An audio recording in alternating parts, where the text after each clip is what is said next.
الله لكم طعاما وحرم عليكم الصيام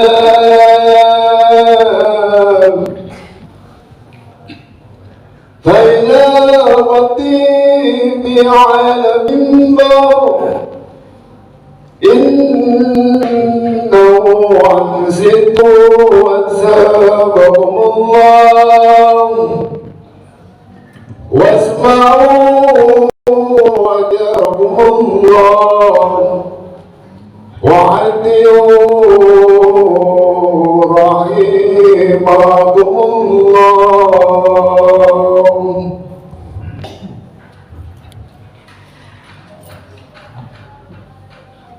Assalamualaikum warahmatullahi wabarakatuh. Waalaikumsalam warahmatullahi. Allahu Akbar, Allahu Akbar, Allahu Akbar, Allahu Akbar, Allahu Akbar, Allahu Akbar, Allahu Akbar, Allahu Akbar, Allahu Akbar, Allahu Akbar kabira, walhamdulillahi katsira, wa subhanallahi bukratan wa asila. La ilaha illallah wallahu akbar, Allahu akbar, walillahil hamd. Alhamdulillah, alhamdulillahi rabbil alamin, wal aqibatu lil muttaqin, wala udwana illa 'alal zalimin, wa inna Allaha la yudhi'u ajral muhsinin. Ashhadu an la ilaha illallah wahdahu la syarika lah, al-malikul haqqul mubin, wa ashhadu anna sayyidana wa nabiyyana Muhammadan abduhu wa rasuluh, imamul mursalin wa khatamun nabiyyin. Allahumma salli wa sallim wa barik ala sayyidina Muhammadin wa ala alihi wa ashabihi ajma'in. Salatan wa salaman daimaini mutalazzimaini ila yaumiddin. Amma ba'du fa ya ayyuhal hadirun, usikum wa iyaya bittaqwallah wa ta'atihi faqad fazal muttaqun. Qala Allah Ta'ala fil Qur'anil Karim, a'udzu billahi minasy syaithanir rajim. Bismillahirrahmanirrahim. Inna a'tainakal kautsar fasalli li rabbika wanhar inna syani'aka huwal abtar. Shadaqallahul azim, wallahu a'lam bihaqiqati muradih. Ma'asyiral muslimin wal muslimat, jamaah salat Id rahimakumullah. Alhamdulillah, pertama-tama kita panjatkan puja dan syukur kehadirat Allah Subhanahu wa taala yang dengan rahmat, taufik dan hidayahnya telah mengumpulkan kita di pagi hari yang cerah ini di rumah Allah, Baitullah, fi baitin min buyutillah. Mudah-mudahan insyaallah seluruh rangkaian ibadah yang kita lakukan pada pagi hari ini mudah-mudahan diterima, dikabul oleh Allah Subhanahu wa taala. Amin ya rabbal alamin. Salawat dan salam kepada junjungan alam Nabi kita, Nabi Agung Muhammad sallallahu alaihi wasallam beserta para keluarganya, para sahabatnya dan taruhlah para pengikutnya sampai hari kiamat. Allahu akbar, Allahu akbar, Allahu akbar, walillahil hamd. Ma'asyiral hadirin jamaah salat Id rahimakumullah.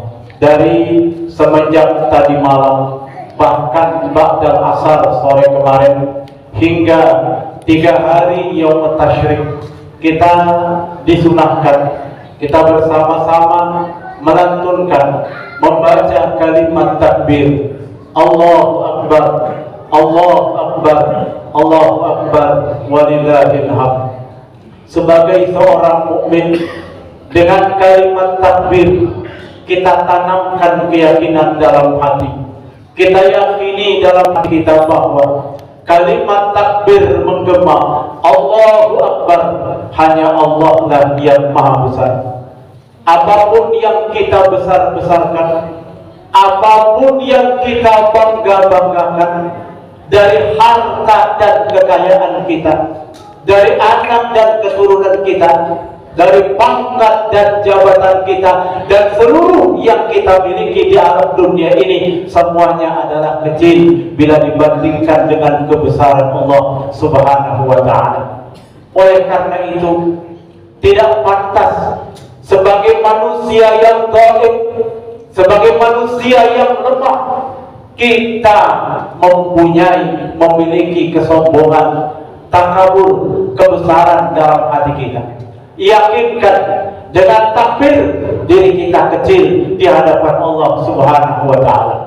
Di dalam Al-Quran Allah ingatkan kepada kita, Qul law kana al-bahru midadan li kalimatillah, law kana al-bahru, kalau seandainya lautan, air lautan dijadikan tinta untuk menulis tanda-tanda kebesaran Allah, la nafidal bahru qabla an tanfada kalimati rabbi, akan kering lautan, akan habis lautan yang ada di dunia kalau untuk menulis kalimat Allah belum sampai tertulis kebesaran Allah, lautan akan kering.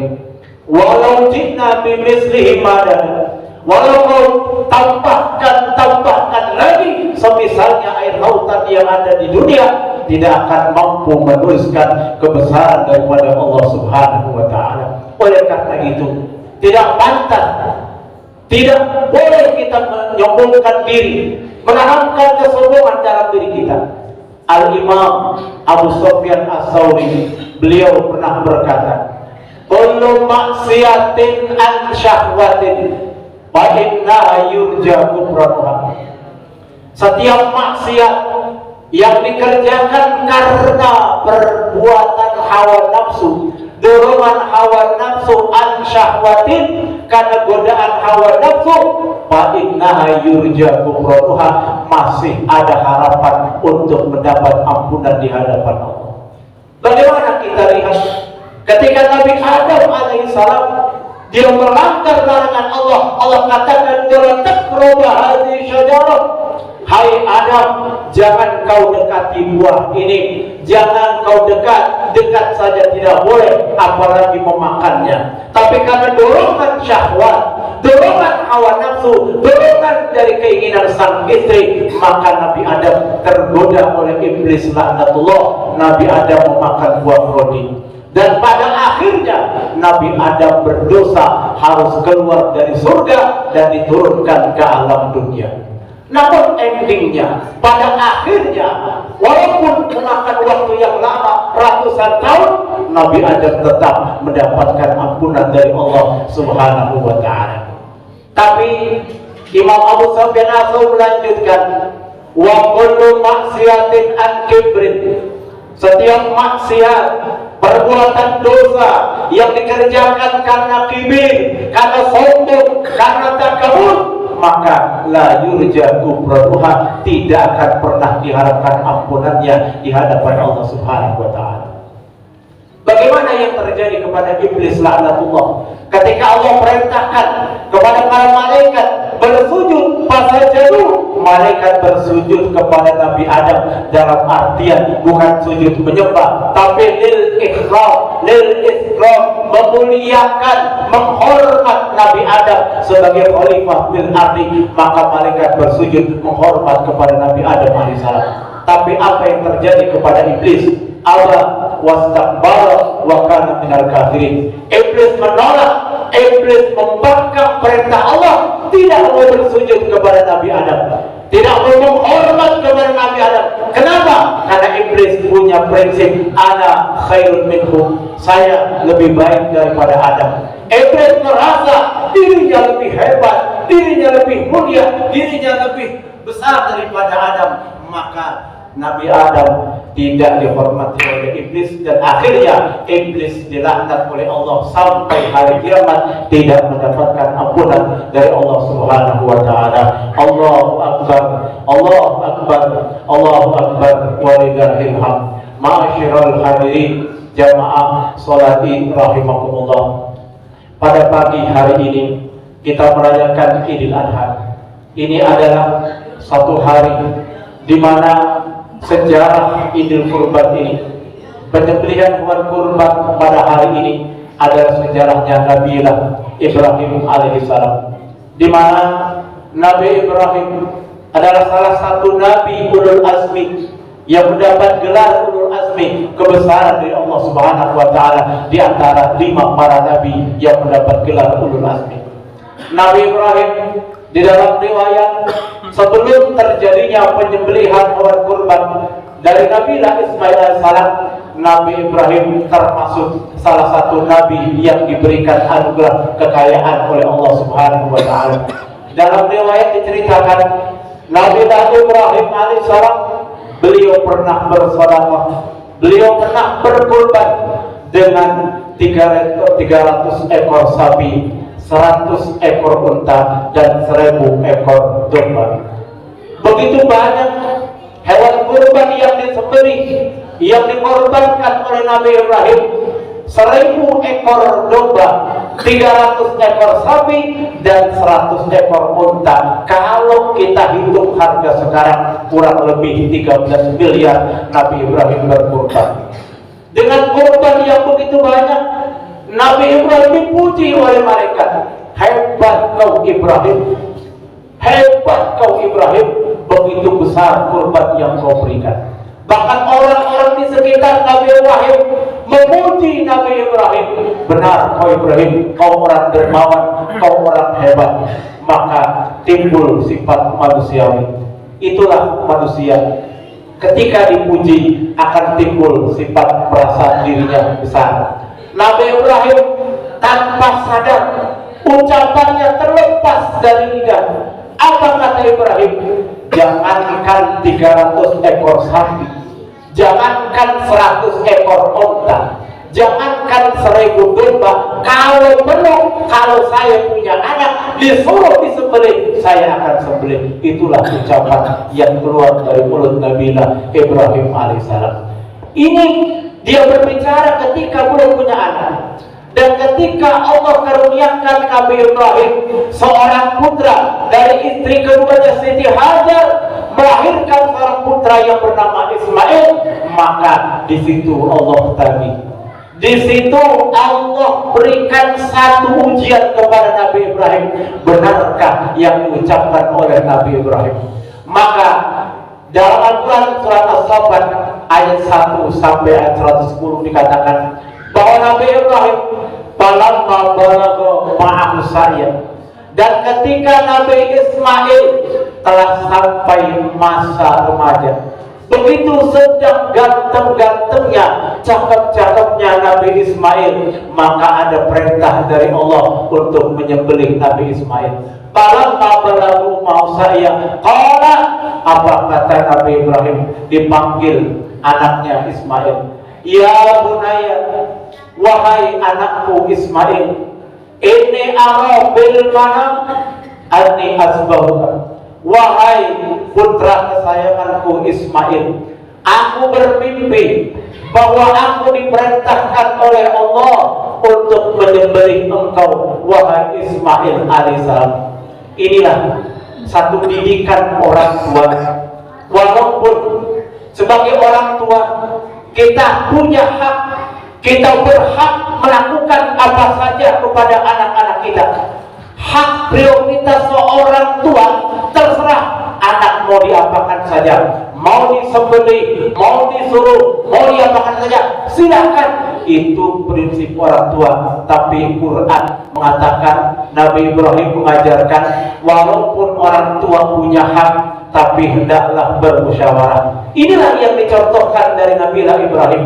Tidak langsung Nabi Ismail disembelih, tapi Nabi Ismail diajak bicara, duduk bareng, dengarkan apa pendapatnya. Fanzur maza tara. Inilah yang harus dimiliki oleh para orang tua zaman sekarang. Jangan mentang-mentang anak suruh A, suruh B, suruh C. Tidak, ajak bicara, ajak musyawarah, hargai pendapat anak-anak kita. Dan inilah yang terjadi. Hilangnya komunikasi kita orang tua terhadap anak. Kenapa ada kenakalan anak-anak? Terjadinya tawuran, terjadinya kekerasan terhadap anak-anak yang dilakukan oleh sesama mereka. Mungkin karena tidak ada komunikasi antara anak dengan orang tua. Tidak ada nasihat, tidak ada wejangan, tidak ada pendidikan, mendidik mental agar bisa menghargai orang lain. Inilah yang diajarkan oleh Allah dalam Al-Quran dari kisah Nabi Ibrahim alaihissalam. Biarpun orang tua punya hak, tapi anak juga punya hak untuk dihormati, dihargai pendapatnya. Apa kata Nabi Ibrahim? Panzur mazatara. Apa pendapatmu, hai Nabi Ismail? Maka Nabi Ismail putra yang soleh, karena didikan Nabi Ibrahim. Inilah fungsinya orang tua, mendidik anak-anak agar menjadi anak yang soleh. Tanamkan keyakinan, tanamkan akidah, tanamkan pendidikan agama sedini mungkin, biar anak-anak punya mental berbakti kepada orang tua, menghormat kepada orang tua.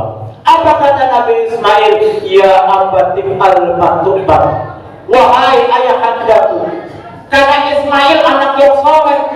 Kalau Ismail bukan anak yang soleh, mungkin jawabannya beda. Mungkin kalau Ismail anak yang nakal, kalau Ismail bukan anak yang soleh, jawabannya apa? Pak, kenapa harus saya yang masih muda yang harus disembelih? Bapak aja yang sudah tua. Mungkin seperti itu. Karena Ismail anak yang soleh, maka jawabannya adalah ya abati al-matumar satajiduni insyaallah minas sabirin. Wahai ayahandaku, kalau memang ini perintah Allah, kalau memang ini yakin adalah kewajiban dari Allah, silahkan Bapak laksanakan perintah Allah. Saya siap untuk disembelih. Itu anak yang soleh. Maka ketika Nabi Ibrahim dan Nabi Ismail sudah pasrah, falamma aslama, sudah pasrah atas ketentuan Allah, wa tallahu lil jabin, Nabi Ismail sudah diberikan oleh Nabi Ibrahim, sudah siap untuk disembelih. Maka ada panggilan seruan dari Allah, wa nadainahu ayya Ibrahim qad sadaqta ru'ya. Wahai Ibrahim, benar kau sudah tunaikan janjimu, kau laksanakan mimpimu, kau sembelih putra kesayanganmu. Namun inilah Allah sekedar memuji. Inna hadza lahwal bala'ul mubin. Ini hanya ujian buat Nabi Ibrahim. Tidak mungkin Allah memerintahkan orang tua untuk menyembelih anaknya. Bayangkan kalau orang tua disuruh menyembelih anaknya, mungkin tidak ada regenerasi. Tidak ada yang meneruskan perjuangan kita, tidak ada yang melanjutkan perjuangan kita, akan habis, manusia akan habis. Makanya ini hanya sekedar ujian. Benar tidak keimanan Nabi Ibrahim pada Allah Subhanahu wa taala. Inna hadza lahul bala'ul mubin wa fadainahu bizibhin azim. Maka itu pisau yang ditempelkan ke leher Nabi Ismail berapa kali? 3 kali tidak mempan, terjatuh lagi. 2 kali terjatuh lagi. 3 kali tidak mempan. Leher Nabi Ismail disembelih oleh bapaknya Nabi Ibrahim alaihissalam. Dan akhirnya wafadainahu bizibhin azim, Allah ganti Nabi Ismail ditarik, diturunkan seekor gibas sembelihan daripada surga, bizibhin azim, daripada hewan sembelihan dari surga yang besar. Maka terjadilah syariat sekarang yang disembelih adalah hewan kurban. Kalau seandainya Nabi Ibrahim berhasil menyembelih Nabi Ismail, maka pasti syariat anak laki-laki kita harus disembelih setiap tahun, dan ini tidak mungkin terjadi. Kenapa? La yukallifullahu nafsan illa wus'aha. Allah tidak memberikan beban yang berat kepada hambanya. Ini hanya sekedar ujian, dan sampai sekarang terjadilah syariat penyembelihan hewan kurban. Allahu Akbar, Allahu Akbar, Allahu Akbar, walillahil hamd. Dari sini maka ada syariat bagi orang-orang yang mampu kita berkurban di hari raya Idul Adha ini, bahkan sampai 3 hari Yaumut Tasyrik. Yang punya kelebihan harta, kita beli hewan kurban, baik domba, sapi dan sebagainya, untuk disembelih di hari raya ini, diberikan kepada mereka orang-orang yang berhak dan membutuhkan. Maka sahabat pernah bertanya, "Mahyal adawi ya Rasulullah?" Apa itu yang dimaksud dengan kurban ya Rasul? Maka Nabi menjawab, "Hiya sunnatu abikum Ibrahim." Kurban, menyembelih hewan kurban adalah sunnah bapak moyang kalian, Nabi Ibrahim alaihissalam. Sahabat bertanya, "Fama lana hiya ya Rasulullah?" Apa yang kami dapat dengan kurban-kurban yang kami sembelih di hari raya ini ya Rasulullah? Apa yang kami dapat dari hewan kurban yang kami sembelih di hari ini ya Allah? Ya Rasulullah, maka Nabi menjawab, "Likulli sya'ratin hasanatun." Setiap bulu-bulu yang ada pada hewan yang kita sembelih, daripada domba dan sapi, maka satu helai rambut, satu helai bulu, likulli sya'ratin hasanatun, Allah jadikan kebaikan bagi orang-orang yang berkurban di hari raya Idul Adha ini. Likulli qatratin damin, setiap tetesan-tetesan darah yang keluar dari hewan yang kita sembelih, ja'alallahu laha malaikatan tastaghfiru lahum ila yaumil qiyamah. Satu tetes darah yang mengalir yang keluar dari hewan yang kita sembelih, maka Allah jadikan satu malaikat, yang mana malaikat ini membaca istighfar, mohon ampun kepada mereka orang-orang yang berkorban di hari raya Idul Adha ini sampai hari kiamat. Jadi orang yang berkurban di hari raya Idul Adha ini, Allah jadikan tetesan darahnya malaikat yang terus menerus membaca istighfar. Buat siapa? Buat mereka yang berkurban. Jadi dosa mereka akan diampuni oleh Allah Subhanahu wa taala. Tapi ingat ancaman Rasulullah, "Man kana lahu sa'atun falam yudhi fala yaqribanna musallana." Siapa yang mampu, siapa yang punya kelebihan harta, punya rezeki, tapi tidak berkurban, kata Nabi, "Fala yaqribanna musallana." Jangan dekat-dekat dengan tempat sholat kami. Artinya Nabi tidak mau didekati oleh orang-orang yang mampu tapi tidak mau berkorban. Dalam hadis yang lain dikatakan, "Man kana lahu sa'atun falam yudhi falyamut insya'a yahudiyan wa insya'a nasraniyan." Siapa yang mampu, siapa yang punya kelebihan harta tapi tidak berkurban, kata Nabi, falyamut, silahkan dia mati, insya'a yahudiyan wa insya'a nasraniyan. Inilah ancaman dari Rasulullah SAW. Mudah-mudahan insyaallah kita yang diberikan kelebihan harta bisa berkurban pada pagi hari ini. Mudah-mudahan kurbannya akan diterima, dikabul oleh Allah Subhanahu wa taala. Jangan lihat besar dan kecilnya kurban yang kita berikan, besar dan kecilnya hewan yang kita berikan, karena Allah ingatkan, la yanalullaha luhumuha wala dimauha walakin yanaluhu taqwa minkum. Allah tidak lihat, Allah tidak pandang besarnya dagingnya daripada hewan yang kita berikan, tapi yang Allah pandang adalah ketakwaan kita dari mengeluarkan hewan kurban pada hari raya ini. Dan insya Allah yang kita saat ini, tahun ini belum mampu untuk berkurban, mudah-mudahan di tahun yang akan datang Allah berikan keluasan rizki, Allah berikan kelapangan rizki, bisa kita berkurban pada tahun yang akan datang. Mudah-mudahan Allah sehatkan badan kita, Allah panjangkan umur kita, Allah berikan senantiasa kekuatan iman dan Islam kepada kita. A'udzubillahi minasyaitonirrajim. Bismillahirrahmanirrahim. Wal 'asri innal insana lafi khusrin ila allazina amanu wa 'amilus solihati wa tawassaw bil haqqi wa tawassaw bis sabr. Barakallahu li wa lakum bima fihi minal ayati wa zikril karim wa taqabbal minni wa minkum tilawatahu innahu huwal ghafurur rahim.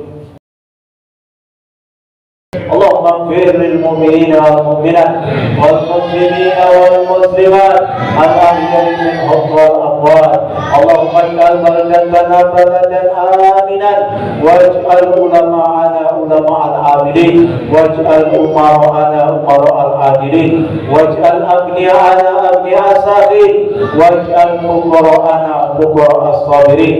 اللهم لا تسلط علينا بذنوبنا من لا يخافك ولا يرحمنا.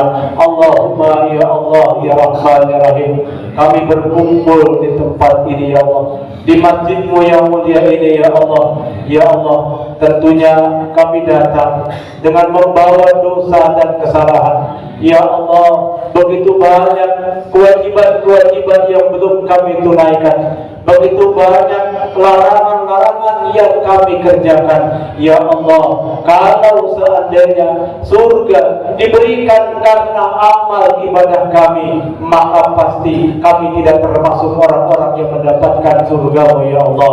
Ya Allah, kami mohon, kami yakin hanya dengan rahmat, taufik dan hidayah-Mu ya Allah, hanya dengan kasih sayang-Mu ya Allah, kami bisa pantas untuk bisa dijadikan daripada kelompok orang-orang yang mendapatkan surga-Mu ya Allah. Ya Allah, ya Tuhan kami, ampuni dosa kami ya Allah, ampuni dosa orang tua kami ya Allah, benarkan wajah ibu bapak kami ya Allah. Mereka telah berjuang membela, membesarkan dan mendidik kami ya Allah. Ya Allah, yang masih hidup di antara kami, orang tua kami ya Allah, sehatkan mereka ya Allah, panjangkan umur mereka ya Allah, wafatkan mereka dalam keadaan iman dan Islam ya Allah. Orang tua kami, bapak kami, ibu kami yang sudah tidak ada ya Allah, yang telah memanggil di hadapan-Mu ya Allah, berikan dia tempat yang layak di sisi-Mu ya Allah, berikan dia rahmat, berikan dia ampunan-Mu ya Allah.